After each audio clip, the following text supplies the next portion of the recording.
This is a CBS News Detroit update. Good morning, I'm Sandra Ali. Here's a look at your top headlines on this Friday morning.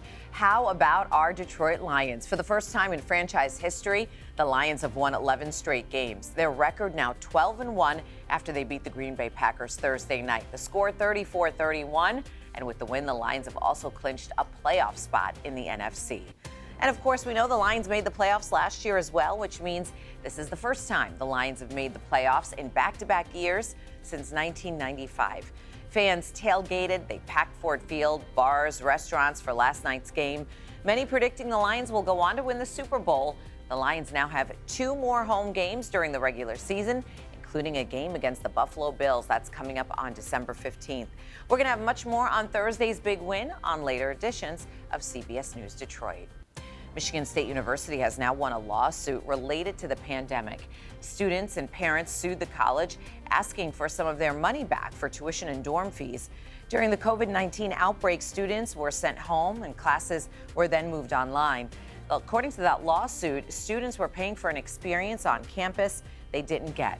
However, the Michigan Court of Appeals did rule MSU and other schools did have the right to make changes due to the pandemic. Unemployment benefits may be expanding in Michigan. Thursday, the state Senate passed a bill that would allow someone to get up to 26 weeks of benefits. The current law is only 20 weeks.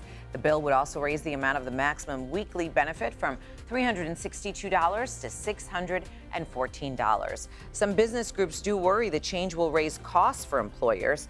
That legislation now heads to the Michigan House. A bill to expand Michigan's bottle deposit return law is also now being debated by lawmakers in Lansing. The new version would include water bottles and other containers. Some grocery stores and other businesses say they're against that plan. The Michigan Retailers Association claims the change could cost businesses $500 million a year. Supporters of that plan also say they want voters to decide.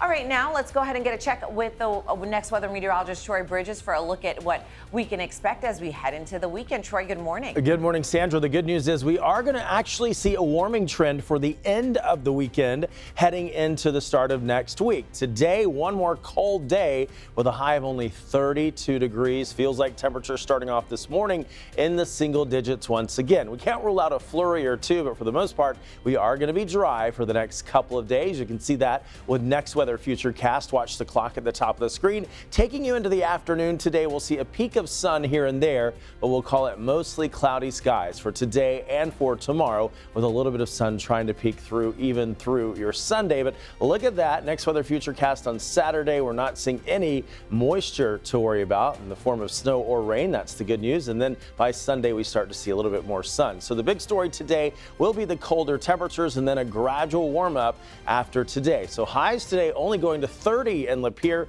warming to only 30 degrees in Pontiac, 30 in Monroe, and 32 for Mount Clemens, 29 in Ann Arbor, but at times feeling more like the teens. Early morning temperatures tomorrow in the 20s, feeling like the teens, so we'll gradually see those temperatures climb a little bit. We go to 35 degrees on Saturday, 48 on Sunday, 49 on Monday, but Monday we will have some rain chances rolling in at 60%. Sandra, back to you.